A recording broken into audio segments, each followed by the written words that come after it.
Good morning, good afternoon, good evening. Day 24। आज हम start करेंगे टाइप 3, जिसका नाम है ज्योमेट्रिक सीक्वेंसेस। हमने पिछली वीडियो में अर्थमेटिक सीक्वेंस करा था।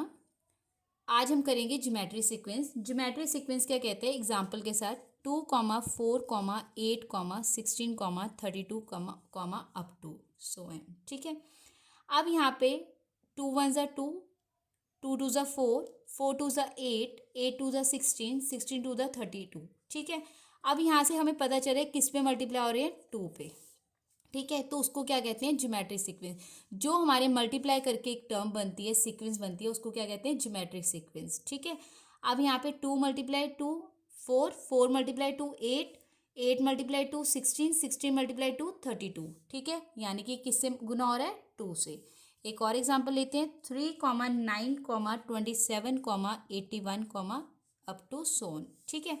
अब यहाँ पे 3 1 3, 3 3 9, 9 3 27, 27 3 81, यानी कि ये किससे मल्टीप्लाई हो रहा है? 3 से। अब यहाँ पे अगर इन केस 100, 50, 25, 12.5 अप टू सोन। अब यहाँ पे अगर बड़ी टर्म से छोटी टर्म में जा रहा है तो वो क्या हो जाता है? डिवाइड होता है। अब यहाँ पे 100 को 2 से डिवाइड करते हो तो क्या आता है? 50। 50 को 2 से डिवाइड करते हो तो कितना आता है? 25। 25 को 2 से डिवाइड करते हो तो कितना आता है? 12.5। तो यहाँ पे एक सीक्वेंस बन रही है, तो यानी कि ये किससे डिवाइड हो रहा है? 2 से। अब हम इसमें जो ज्योमेट्रिक सीक्वेंस है उसमें रेशो आती है। Ratio means R. ठीक है। अब आर क्या होता है? आपने पिछली वीडियो में पढ़ा था, अर्थमेटिक में हम कॉमन डिफरेंस निकालते थे। कॉमन डिफरेंस हमारा क्या होता था? डी। यानी कि हमारा A2 - A1 करके क्या आता था? डी। यहाँ पे रेशो है तो रेशो क्या होती है? डिवाइड में A2 / A1। Common difference A2 - A1 यानी कि माइनस करके आया, और रेशो हमारी डिवाइड करके आई A2 / A1। एक एग्जाम्पल ले लेते हैं, 3, 6, 12, 24, अप टू सोन। अब यहाँ पे मुझे रेशो निकालनी है। अब रेशो क्या होगी? ये A1 है, A2 है, A3 है, ऐसे चलेगा, A4 A5। ठीक है। अब रेशो निकालने के लिए A2 / A1 होता है, तो रेशो निकालने के लिए A2 की वैल्यू कितनी है? 6 डिवाइड बाई A1 की वैल्यू कितनी है? 3, यानी कि 3 2 6। रेशो कितनी आ गई? आर कितना आ गया? 2। ये हमारी क्या होगी? रेशो। अब हम इसका एक फॉर्मूला पढ़ते हैं, उस फॉर्मूले के अकॉर्डिंग क्वेश्चंस करेंगे। AN = A multiply R, R की पावर n-1, यानी कि ये क्या इसका फॉर्मूला हुआ ज्योमेट्रिक सीक्वेंस का। ठीक है। अब यहाँ पे ए क्या होगी? फर्स्ट टर्म ही होगी हमारे पास। ठीक है। और आर क्या हो गया? रेशो हो गया, जो मैंने आपको फाइंड आउट करना सिखाया है। एन क्या हो गया हमारे पास? nth टर्म होगी। और AN क्या हो गया हमारे पास? लास्ट टर्म होगी। ठीक है। अब हम इसको क्वेश्चन के अकॉर्डिंग शुरू करते हैं। फॉर एग्जाम्पल आपके पास एक क्वेश्चन दिया है, 1, 3, 9, 27। ठीक है। आपको यहाँ पे फाइंड करना है 10th टर्म। ठीक है, 10th टर्म आपको फाइंड आउट करनी है। अब सबसे पहले आपको जीपी दी हुई है। ठीक है, ज्योमेट्रिक प्रोग्रेसिव, यानी कि ए की वैल्यू 1। ठीक है। आर कितना हो गया? 3 डिवाइड बाई 1, यानी कि आर की वैल्यू 3 आ गई, ए की वैल्यू 1 आ गई। अब 10th है। ठीक है। 10th क्या होता है? एन हो गया। एन कितना हो गया? 10। अब मुझे इस फॉर्मूले में क्या करना है? इम्प्लीमेंट करना है। अब मैंने इस फॉर्मूले में पुट करा, AN = A multiply R raise to by n-1।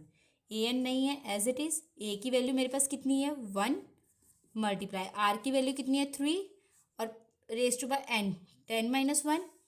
अब AN = 1 मल्टीप्लाई 3 10-1 9, यानी कि 1 मल्टीप्लाई 3 रेज टू बाई 9।